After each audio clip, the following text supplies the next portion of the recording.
I think designers are at the back foot here. Technology is going at good pace, but I think designers has they still need to learn uh, to adopt this new technology. They are yet not able to adopt artificial intelligence. They are not yet able to understand that uh, artificial intelligence can be a good assistant.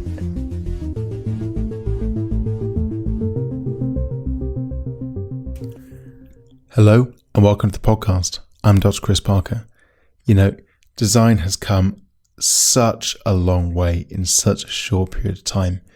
I remember back in 2003 when I first started studying design at university that you could go out and you could build a website in HTML code that you could read, that you could open it up, you could play the tables and get things run.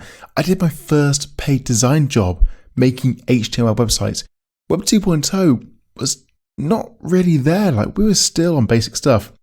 And in that short period of time, in less than 2 decades, we have got such advanced technology in our pockets. We've got more advanced technology than we could ever have dreamt of. It was sci-fi back then.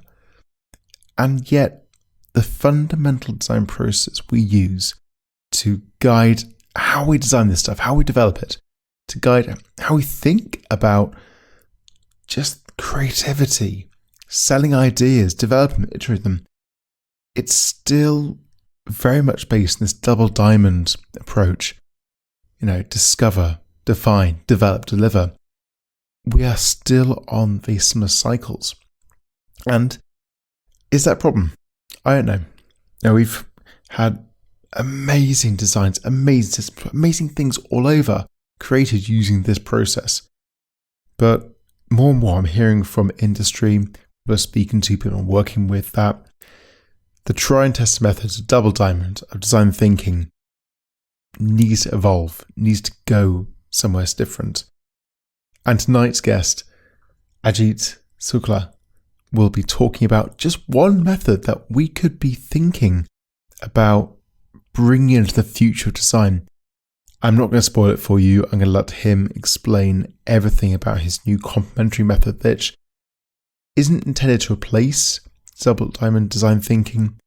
It's meant to complement it. And I know that I, for one, am very intrigued by this and looking forward to see where we go in the future. So I think you're going to enjoy this. We're going to talk a lot about the ways we should be thinking about design, thinking about the future with artificial intelligence, thinking about our role in the world as designers, and even more importantly, giving you, the listener, an insight into UX design in India, which is such a beautiful, incredible culture. So I hope you enjoy our conversation tonight. Recently, what I am working on are for past 2 years, I have tried to merge UX design with artificial intelligence, as well as I have tried to work on the design operations side, more of the operations side, how design operations can be smoothline, how design method can be improved to match industry requirements of quick delivery. Like our conventional design process is pretty it's a huge exercise to come up with and to follow up. In universities, students learn this whole design process, design thinking process, and they when they come to industry, they think I'm going to get a real world problem and I will just put all this design process into picture industry. Believe me, the first thing is that they get their heart shattered. They never get that chance to work like that, because in industry you get a business requirement to work on, and UX design is part of that whole umbrella, one small part. Ultimately, it's making a big difference in market, and it can be a game changer in the business strategy as well as the sales strategy. But when you are working with a multidisciplinary team, it's a part of a big task.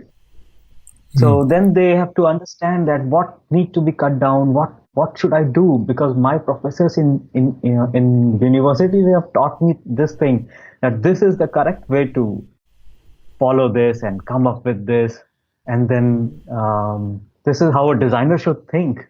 But ultimately, I think that challenge, and then when they see that, oh, they are the only designer, means, and there are engineers, there are business guys, there are other finance guys, there is no another designer to appreciate their work. So how you get your work appreciated, how you get yourself recognized in such scenario, and you also deliver the way they are delivering, because most of the thing happening mathematically or in very formula oriented manner. So if we can, in this talk, what we can do, we can catch up on this side of making it how we can, how industry requirements are, and how academics is delivering students, and how where there's a new need of getting some advanced methodologies. I call it millennial methodology for design. So some millennialization should be done over there to millennial approach needs to be implemented, like so that's where, I mean, just giving you some touch points which can help you to if you more locus based.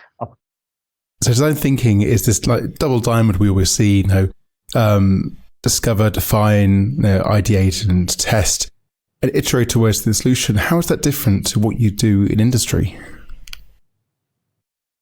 In most of the time, when we say that define and iterate, some part of the design and as well as design thinking process comes into picture, like but based on the case by case scenario, you have to keep it or lose it based on different parameters, like iteration. Yes, you will get plenty, you may get some time for conceptualization and iteration, but iteration uh, uh, may come wrapped around with the testing phase, while what you were expecting with design thinking, that it was at the very concept stage where I am doing a very nascent stage product iteration, that there will be some variation, some slight variation before going into prototyping. But here you have to go with the prototype first, because something tangible, whether it is a digital output or it's a physical output,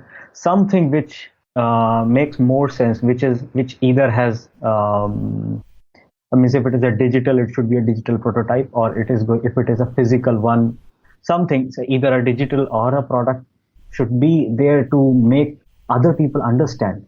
And when they are able to understand that, they are going to give you feedback to make it, to improve it. You can take a example of a simple web page.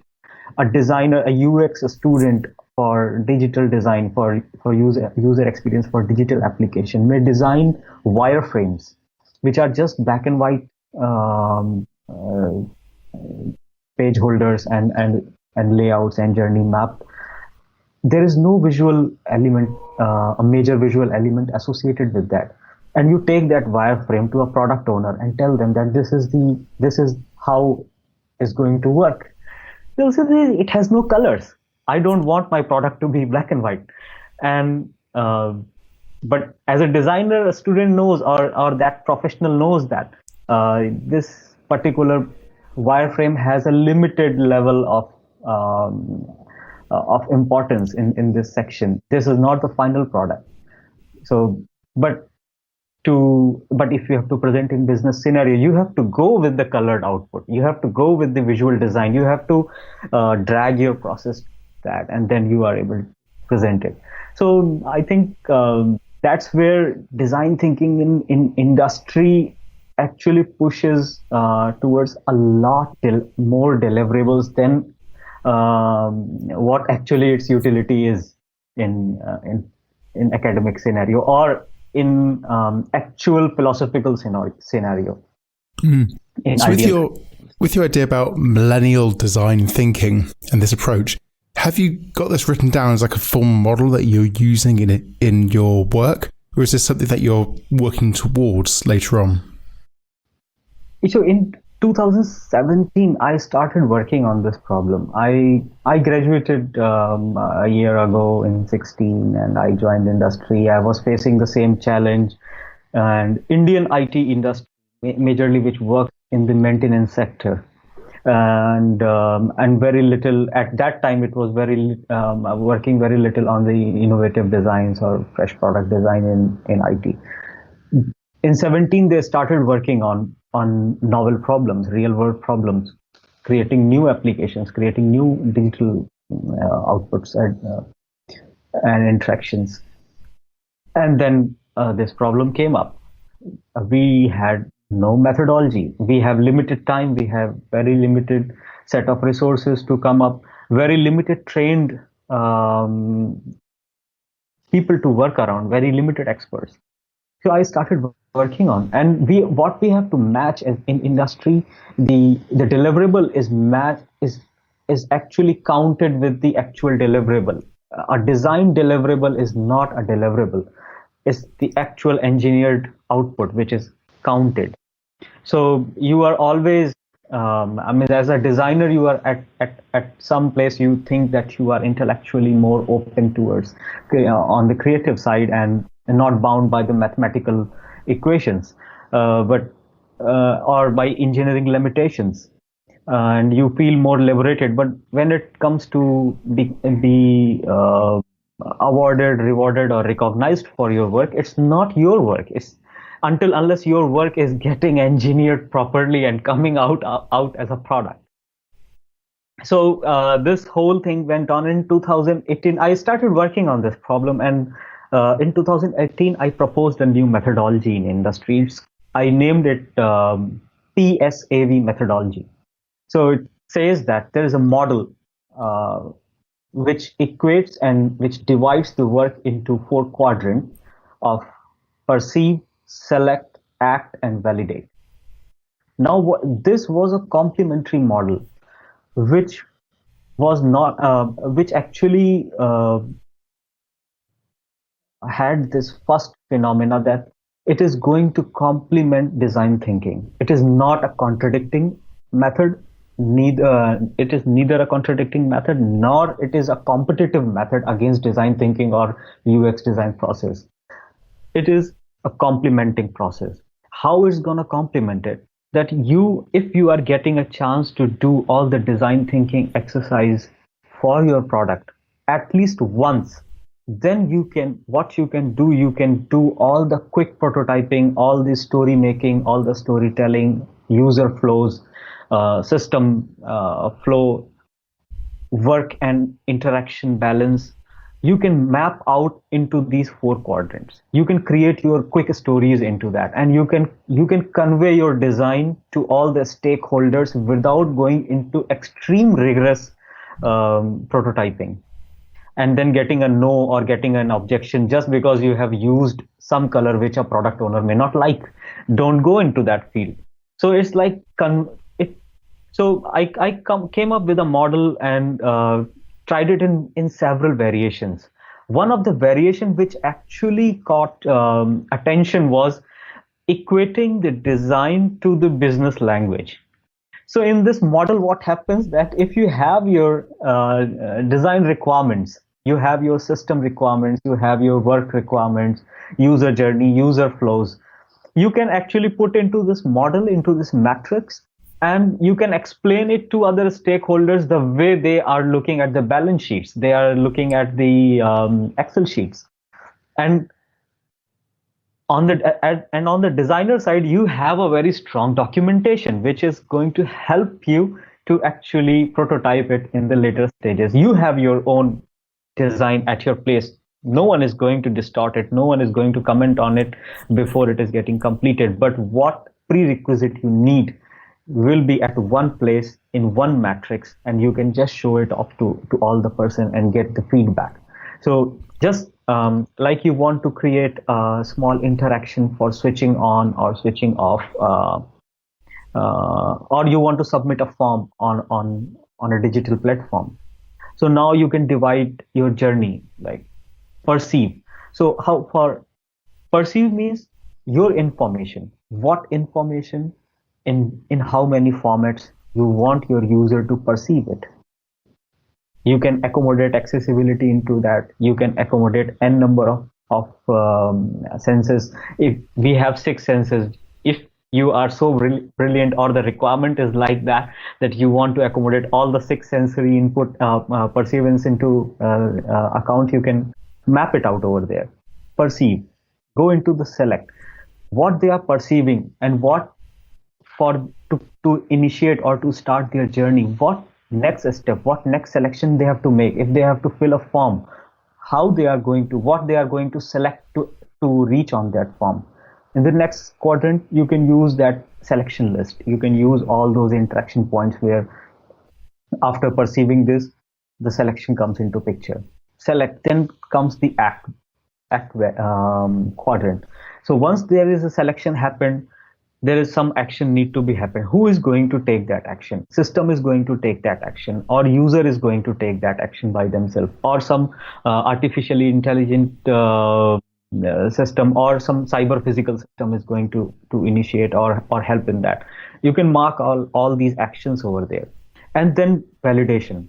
So after this whole cycle, you are on the third quadrant, action has happened, validation has to come into picture. So whether that task completed or failed or incomplete, whatever has happened to that particular journey, it has to come up to the validation, and that validation should directly map to the level of perseverance or the sensory input and output which you have marked in perceive section. So if you have started your journey with text interaction, that the perception of my or the input going to my user is going to be the text format or visual format, but the output of validation or the final validation is going to be a physical signal, like a vibration on the Fitbit, that the form is submitted. So we can map out all these things in the matrix and make it. And for that, you don't need to create whole layouts and visual design. You can just keep mapping it out in matrix with layers and then present it to the stakeholders. So that's where it actually. So would you say that design thinking, as it's normally taught, is more like waterfall and PSAV is more agile? Yes, it complements agile. I missed that, and because I did not want to get into the engineering processes, but that's if I think I am in the right direction. I'm feeling so happy that you caught that. That yes, it.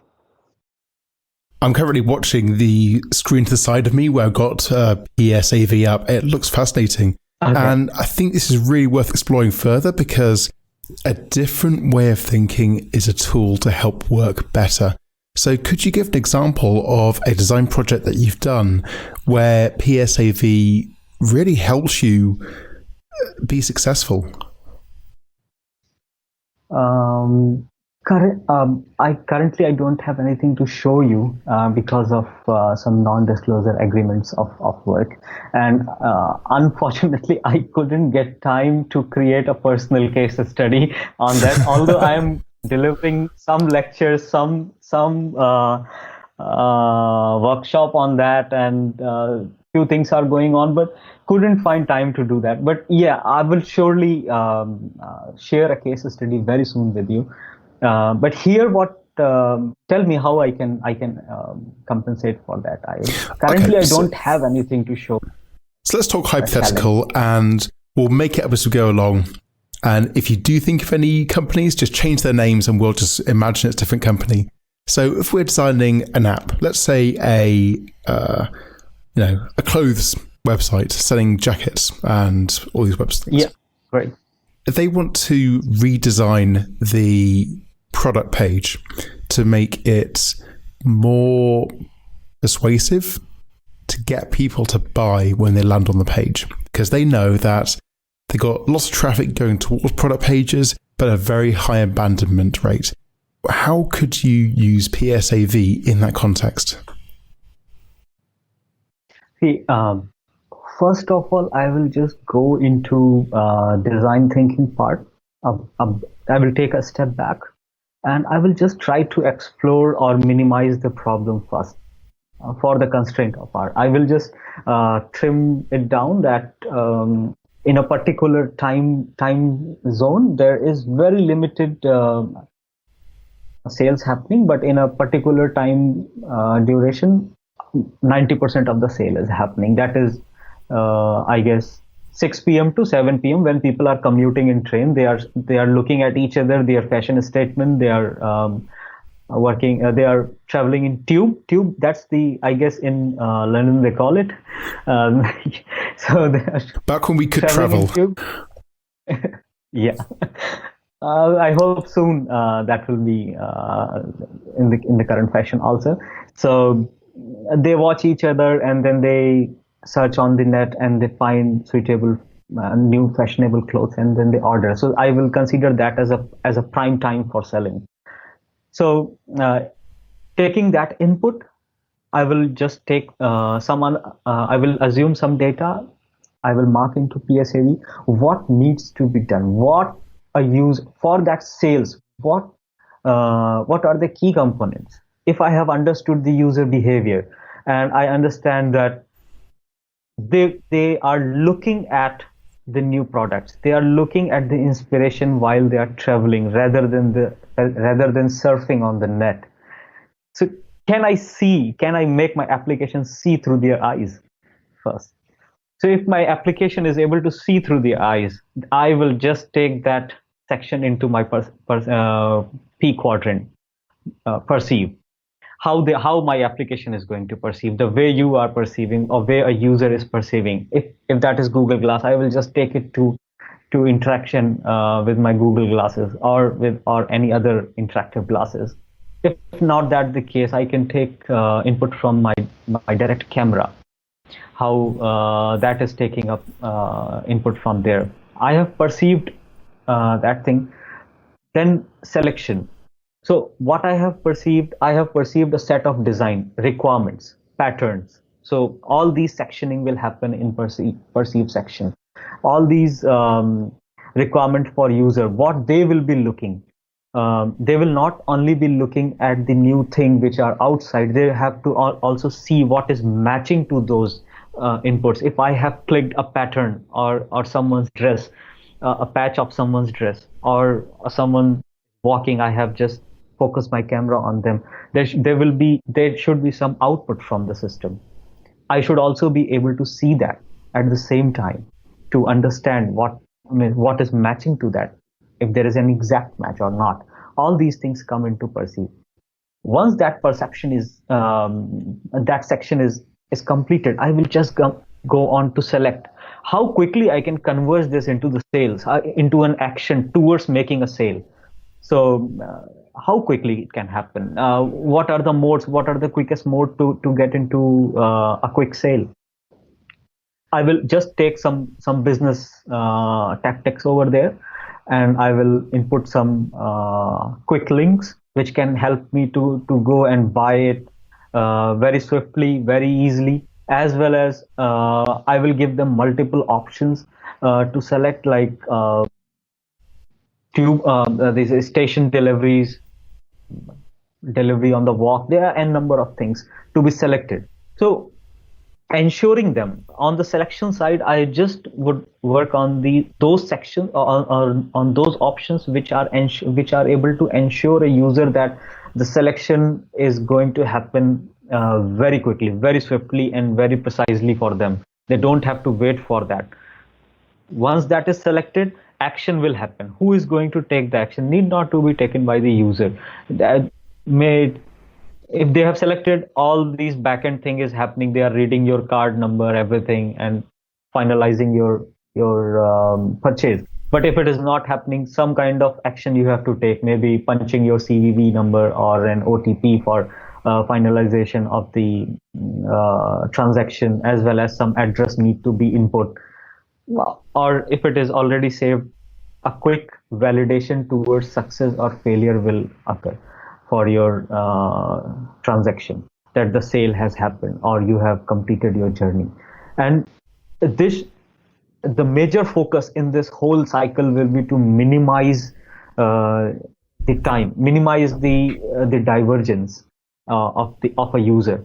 So if we can minimize those divergence, all the gaps where user has to find, I have selected one dress, okay, there are 5 dress, there are 15 matches for one click. That is useless match. It should be narrowed down 3 or 4, because if there are too many, I think I'm just forgetting the name of the great scientist who gave that phenomenon. It was Fitts or Hicks. Too many selections will take too much time to get into that, making decision that if there are too many options. So I will take that into consideration, minimize the number of matches to the very precise matching, and then initiate. So minimizing the divergence. So that's how I will utilize PSAV to come up. And believe me, if I would have some attractive thing here to draw, I would have just made the user flow and delivered it to you. It's more fun with just talking. That's how we are doing it currently. And this method is actually owned by me. This is a copyright method of mine, so it's very open for students to understand and come. So that's why I'm also giving some trainings to students also, as well as some professionals, to make them more swift in design deliveries. Please write a book about this. I would love to read it. Thank you. I will definitely. And if you need me, you want me to give some lecture or some workshop to your students, I will be more than happy to do that. I'll definitely take you up on that after the podcast. Now, the way that you're describing PSAV, it feels very expert driven. Would you agree with that? Or is it still very centered in the user driving the design process? Where mostly it comes for, if I have understood your question correctly, that I think it's more of user is always in the center. That is the truth of PSAV methodology. But it doesn't drag user the way, or it doesn't wrap the user the way design thinking does, because the part of connecting with user and finding out the user behavior, PSAV method, for that it relies on design thinking. It doesn't jump on that boundary, because for that, I guess we still have to work on that part, that how quickly we can devise some new methodologies where we can find user behavior, or we can understand user behavior in a swift manner than the conventional one. But here PSAV is relying on design thinking rather than pushing its own. So it's taking input and then organizing it. Sounds fascinating. Now, one thing, it's kind of related. I want to go back to what you said before about the business language that design needs to speak and work with businesses, because it is the end product that you're creating. It's not this theoretical bit of fun you're having in the middle. I remember years ago, a designer from Samsung quit, and they're saying, oh my God, if you knew what we were working on, you would be stunned. But the problem is that it gets through all the layers management, and what comes out is a pretty lackluster, it's a hint of what they designed. It's not really there, which suggests that the way that the Samsung designers were working was fighting with the business. So what do you see as the skills designers need to have to speak the language of business and get these ideas through?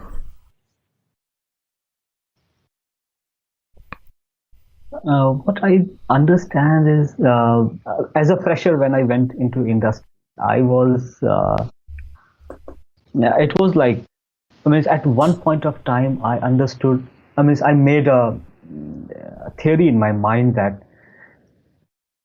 either I am water or they are oil. We are never going to mix. I don't know who is who, but the mixing is impossible.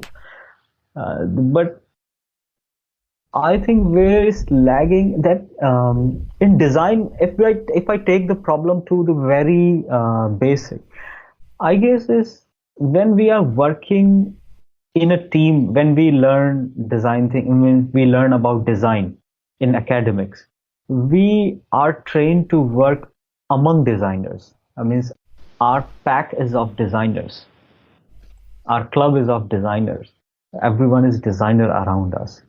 And so there is always a leverage of selling a design to a designer because they understand the background of everything that you have done this, or and they are also able to understand very easily that where you are lagging in your design, or which part you are weak in.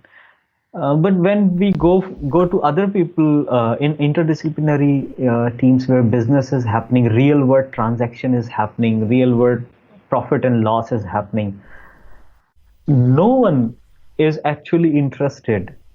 Means that is true. No one is actually interested that I will just give you an example that this bottle cap versus this bottle cap. This hook, you came up while sleeping. Did that idea hit you when you were sleeping, or that idea came up in your mind when a little child was doing something, some playing thing, or some old woman was carrying an umbrella outside on hanging? No one cares about it. How that design process has happened. They want this, and they want. And if there are other examples or other concept over there, they want the best out of it. If you are able to convince them that how design is actually related to sales, how design is related to usability, how design is related to likability from a customer, how design can repel or attract. These very basic things will help you to go ahead in a interdisciplinary team where business is happening. That's their language. They don't understand if you say that it's very comfortable. That's not the case. If you have to tell that it's very comfortable, that's one thing, but you are also saving some part of material also. You have to understand that if it would have been bigger, smaller, why this particular cut is important. And this cut is also saving a lot of material. This is also saving us some green taxes, which we have, carbon taxes, which we have to pay because, and it's a sturdy, and it's not going to break. We are saving on maintenance cost. So many factors, so many things which they speak in. That's their language. So we have to input in our design. Means we need to learn the language which they speak, and definitely we have to be master of our domain. We cannot lose that. I mean, we have to be expert in our thing, but we need to communicate, and communication is the key, I guess. And because everyone listening is on radio, I'm going to describe what these bottles were, because Abhijit held up a standard water bottle that you get just from any corner shop, and then this beautiful designer one with a how do you describe it? Like a hook at the top you put your fingers through? It's a loop at the top, I guess. Just a loop. It does look nice at the top to hold it, and that's how it works. So how would somebody entering the UX industry learn these ways that business works so that they can sell their ideas better? I think the best way means I'm not, believe me, the things which I have suggested with by saying that it should be from academics and say I may not be that qualified. I don't find myself to to use those words because I am still at very nascent stage of learning about design. And I also should apologize to all the great researchers like you and other people who are working in laboratories and professors in design, that what they are doing is a great job. I am not that much qualified to suggest them anything, but what I have learned, a very small thing which I have learned is that selling, I mean, telling about your product, communication. I mean, we should not, we have designed something, we have designed an app, we have designed any physical product, but we should not burden our product to tell the story. That is our part. That is the part of designer. A designer has to tell the story. A designer, that's the designer's job. A product should not be left on the table to defend itself or to present itself. There should be uh, someone and some method and an interesting way to tell about to talk about the same product. And if someone is not doing that, I have seen several times very good designs means which could have turned the product upside down in terms of sales, made a dramatic effect, were never came to market, were never were never selected by clients who were spending thousands of dollars for that. They failed to choose that product because of communication gap.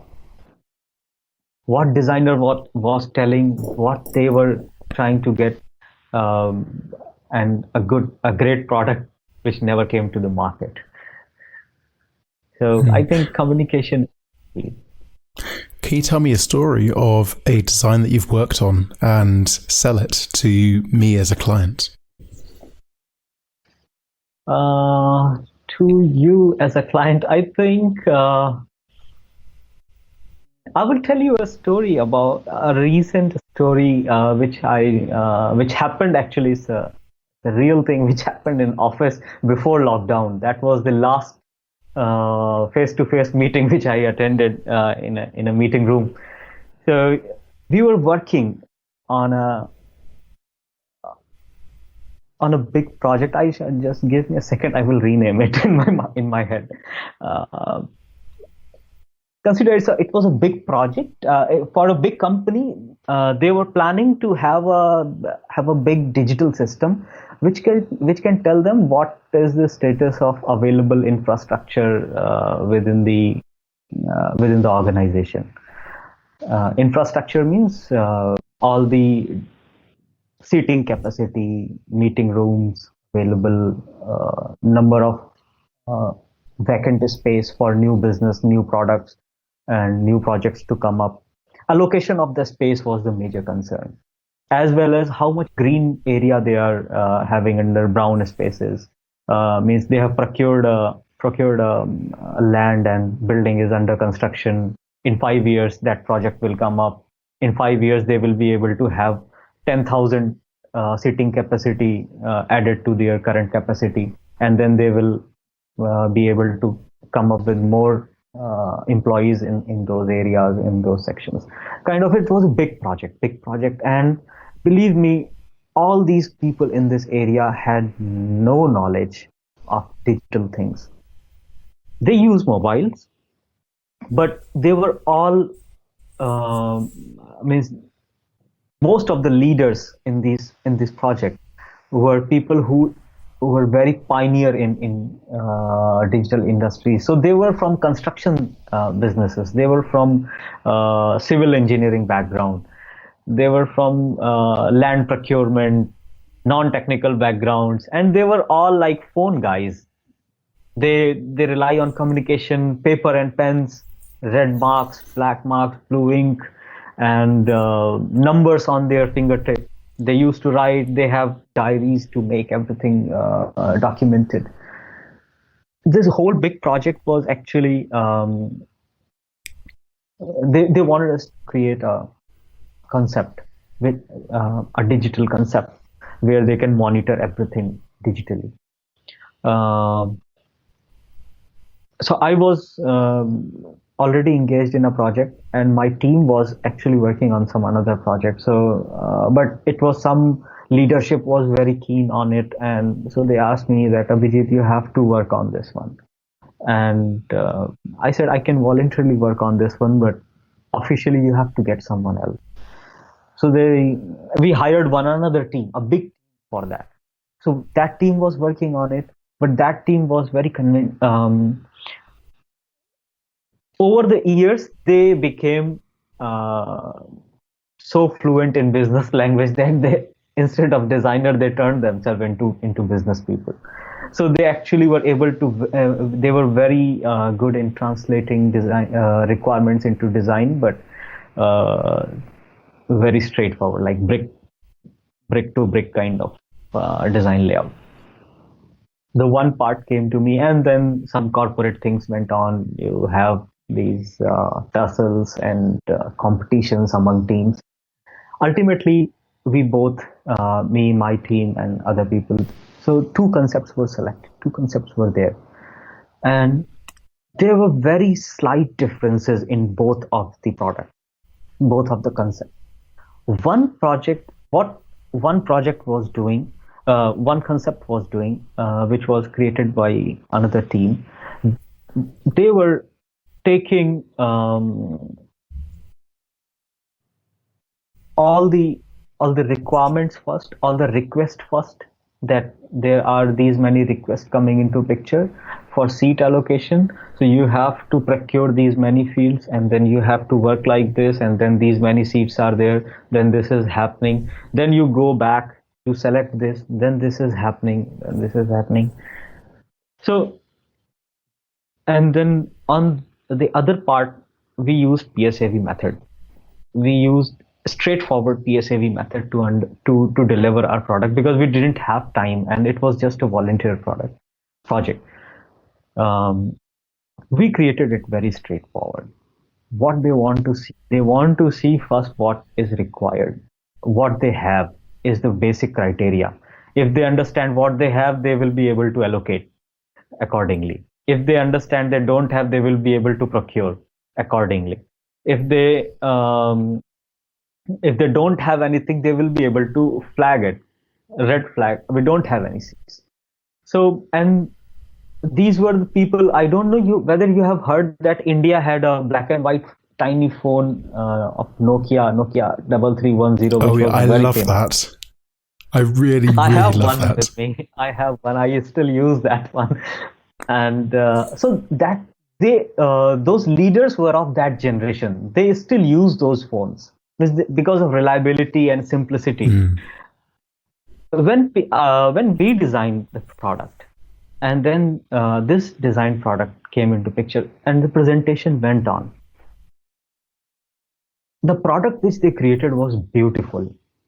It was beautiful at the level of, I would say, it was just ready to deploy product. Means engineering team has to just take it and just do the coding and connect it to database, and it's ready to be deployed in production. They worked on such details. And PSAV, with the help of PSAV, what we created was actually the workflows to win their confidence, that this is how simple it is going to be to work with this system. Doesn't matter how it's going to look like. I mean, if you are working with Nokia 3310, then you understand there is QWERTY keypad, and not even QWERTY keypad. You have to type 3 times, and T9. things happen like, yeah. Yeah, so we presented it, and the best part was, I believe, my communication with the leadership team. I was able to understand the interviews which I conducted for requirement gathering, and to understand their basic needs, the research of shadowing them, and following their work methodology, how they are, means following up for a day, how they are doing, how they are living in their how they are living their work life. Those requirements, when we converge in PSAV matrix and created all the user flows, journeys, system mappings, system and action mappings, interaction mappings, with only 5 wireframes. Only 5 wireframes for such a huge, for which they have. I still remember the other party has more than 150 slides of presentation, and we only had 5 set of wireframes and 4 or 5 pages of PSAV method slides, some graphs, some all these mappings, and some handouts of PSAV, that this is how it's going to work. So we gave them an exercise also with PSAV, that sir, so if you have to create if you want to see how much land you, or how much seats you currently have, you have in P section you have those lists. Which one you will select? They there, I will select show me seats. Show me seats.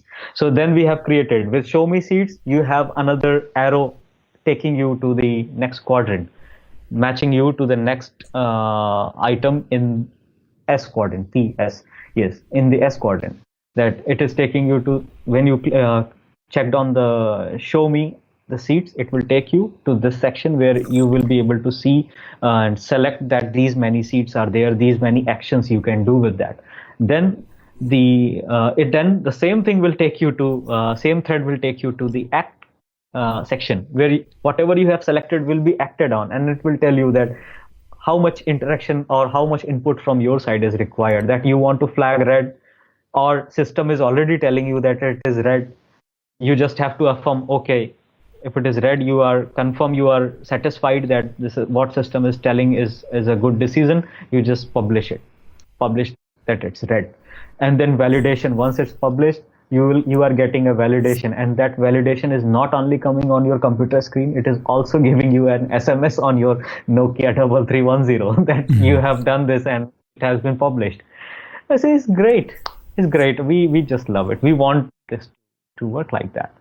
So, and yes, PSAV sounds like a great way to tell a story.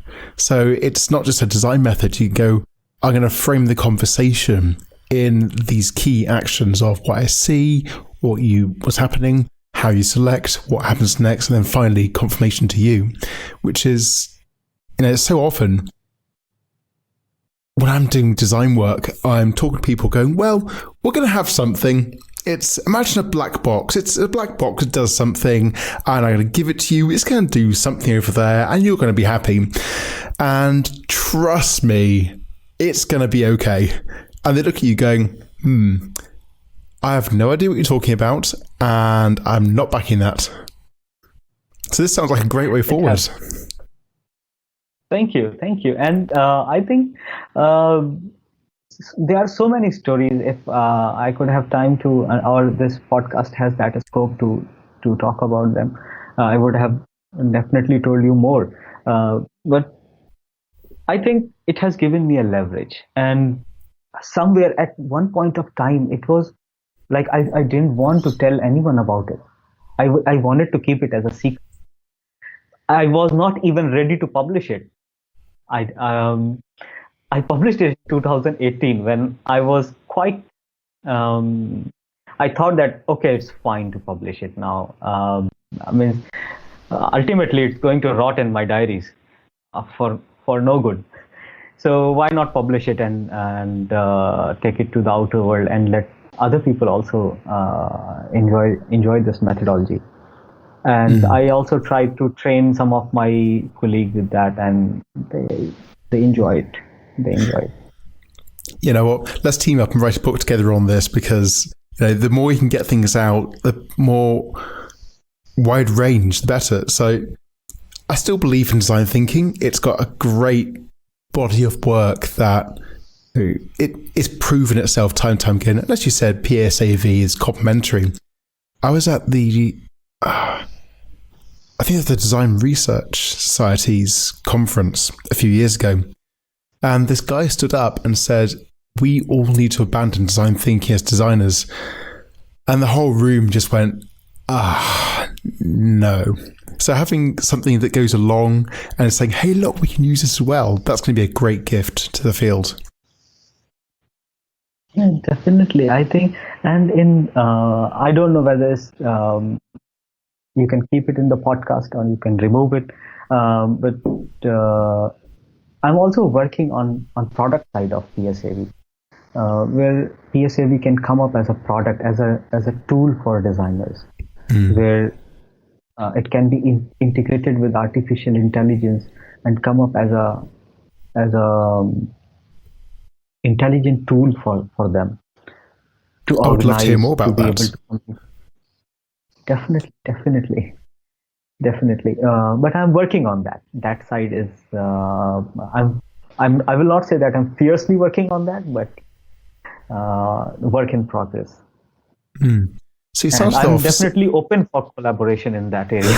I would love to have some experts to come up and take it forward from Oh, there. let's do it. All sorts, well, all sort of collaboration for PSAV and digitization of PSAV is Mm. welcome. All collaboration. What I find amazing is that artificial intelligence has been going on since the 50s, like the first artificial intelligence. And it's becoming a big part of our life now. Like, my favorite example is Airbnb. You log in with your Facebook account. Whilst it's logging in that cycle on the screen, Airbnb's going to your Facebook page, scraping your data, working out the kind of person you are, and predicting the next 4 cities that you want to visit. And then the page pops up, and those are 4 cities. And it's got something like 80% accuracy. So 80% of people logging into Airbnb are seeing the place they want to go before they've even touched anything. And that's like magic. But what I find amazing is that the design world doesn't seem to have the tools and mindsets ready to really start developing AI of UX. Would you agree with that or not? I I would say that I think designers are at the back foot here. Technology is going at good pace, but I think designers has they still need to learn uh, to adopt this new technology. They are yet not able to adopt artificial intelligence. They are not yet able to understand that uh, artificial intelligence can can be a good assistant, can work as an assistant for them, and it can collaboratively participate in creative process. In 2019, I proposed a paper in World Research Conference, World Research Council, I guess, yes, it's World Research Council, for a co-creative methodology for designers and artificial intelligence. How artificial intelligence and designers can build up a co-creative environment where all these time-taking uh, the major time investment which goes into research, literature research, market research can be automated. Iterative testings can be automated, can be defined in a product's language, and then can be took up by the system and simultaneously worked upon. And over the time, given valuable key insights to designer to actually fine tune the favored concept. Which and it was pretty much appreciated. It was appreciated industry also, but I think this co-creative phenomena needs to be researched more, and it's not from the technology perspective. It needs to be explored more from the behavioral perspective.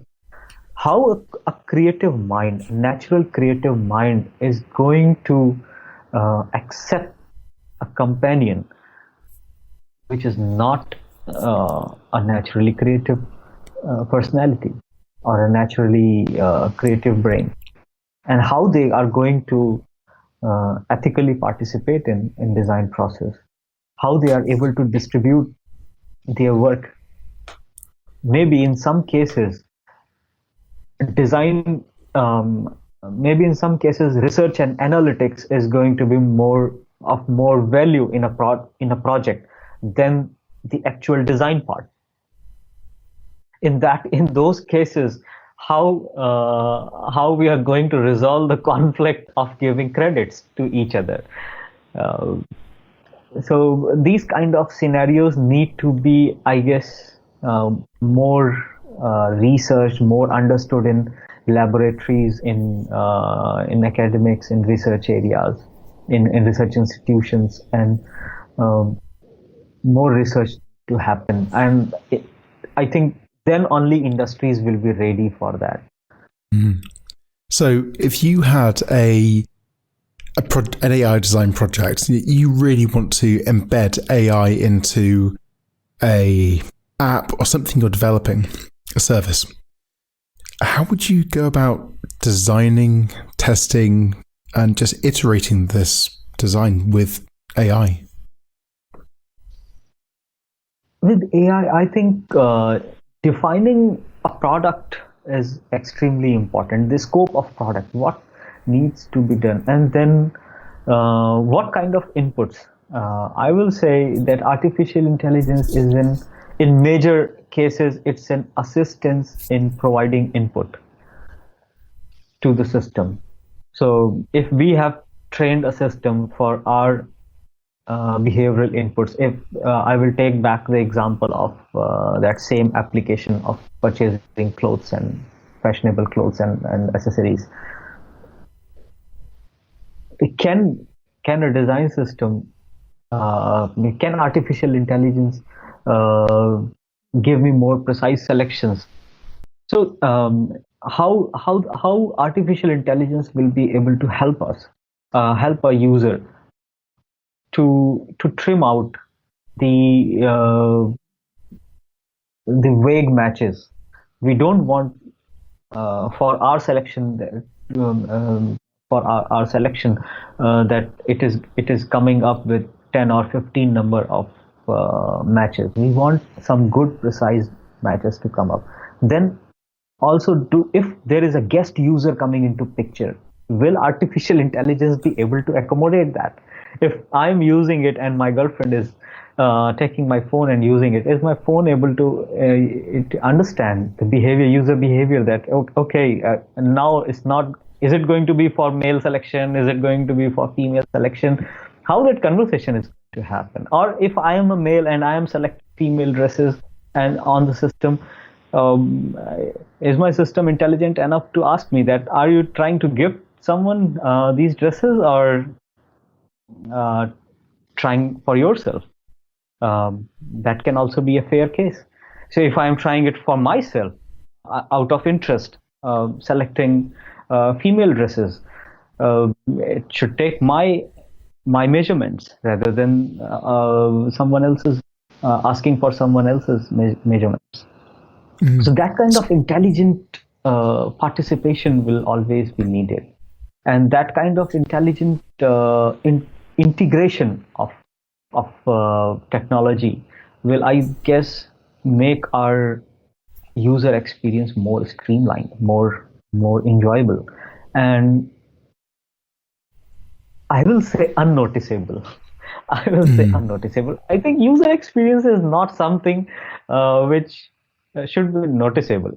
Because if you are not able to notice anything that you have worked on this, I think that's the best experience. No load on. It's like a thing that everyone knows, 99% of design is invisible. Yeah. Not that podcast needs any help from us, as you know, if we could have a quarter of their listenership, it would be incredible. But I think looking at your PSAV, you know, if the AI can't perceive the information that it needs, it can't, you know, do the selection, it can't get you to act, and you can't get the validation you need. It's going to be, the sensors need to be there. Sensors needs to be there, and so that's why it should be there should be a coexistence of natural intelligence and artificial intelligence. Excellent.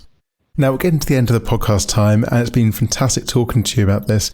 There's one question I really want to ask you about is, what do you think India's strengths are in the world of design? I think our diversity, our cultural heritage, and the art and culture which is inbuilt in our lifestyle, which is inbuilt in our says is subconsciously weaved in us.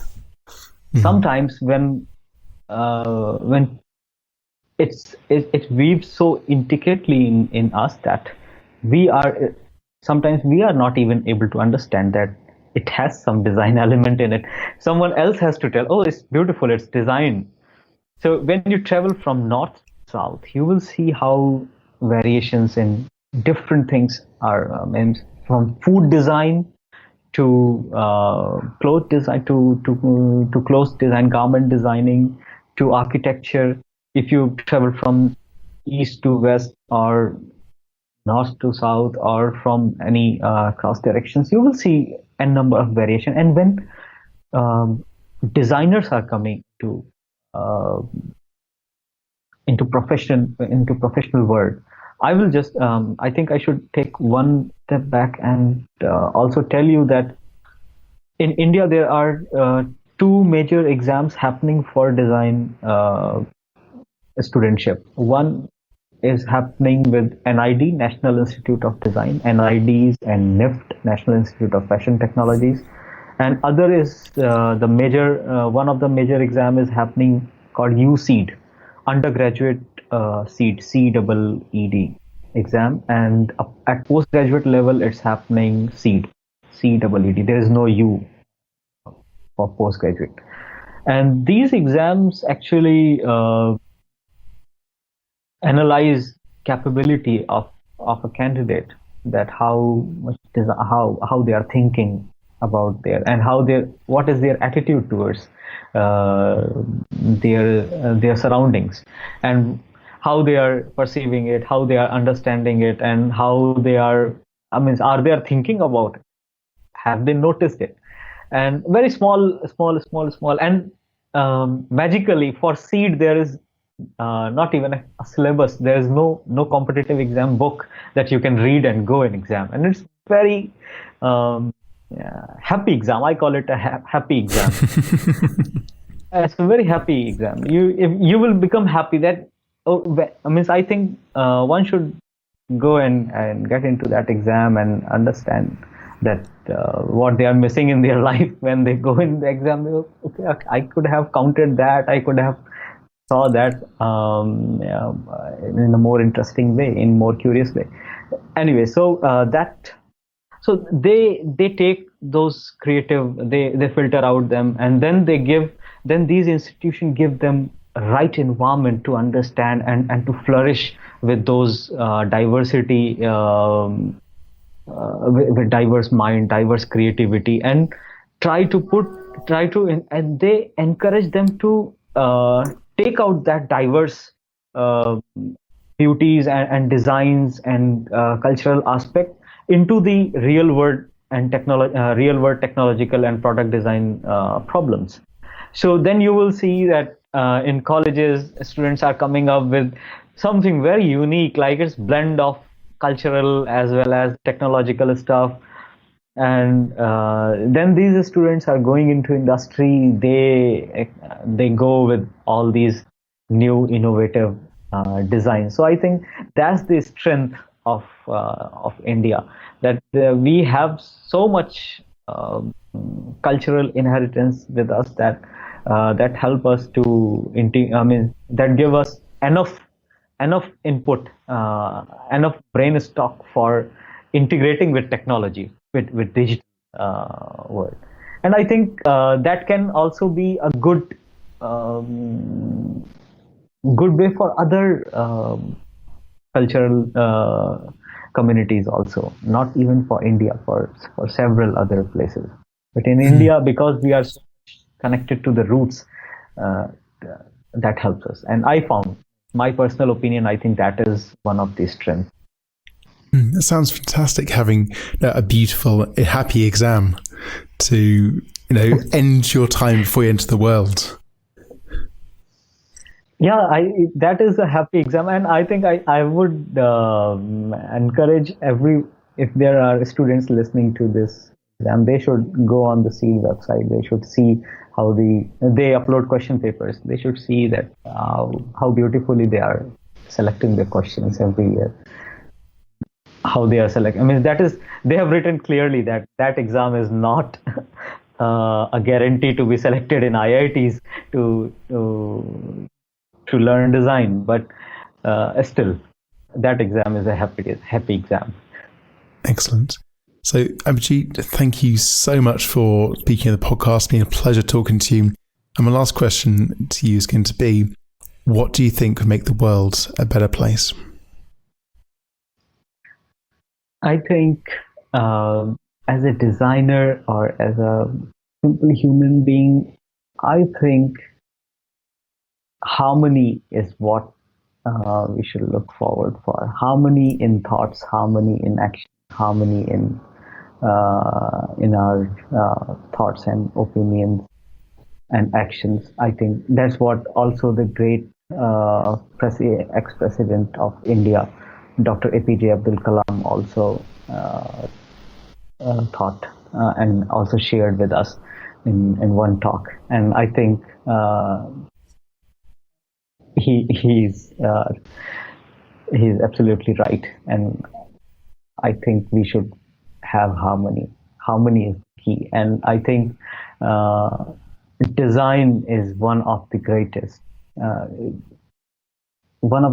method to bring harmony, because every other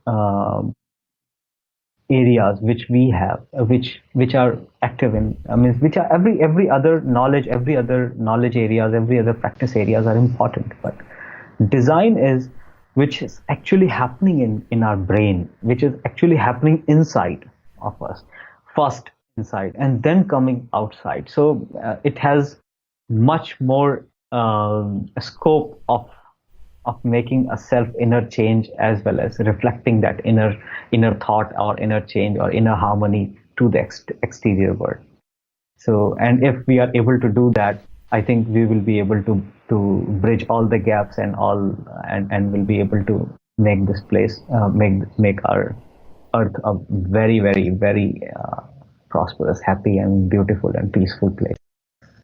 That is a really fantastic way to finish. So, Abhijit, thank you so much for your time. It's been a pleasure. Thank you, Dr. Chris. It was pleasure mine that you gave me this beautiful opportunity to interact with you and for this podcast. And I also give my warm thanks to all the listeners around the globe that they have contributed their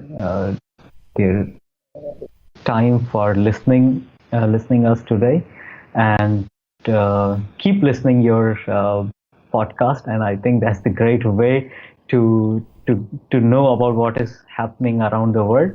And definitely we would love to hear from them the feedback that how we can work in more collaborative way and to make this world a better place. Thank you, Dr. Chris.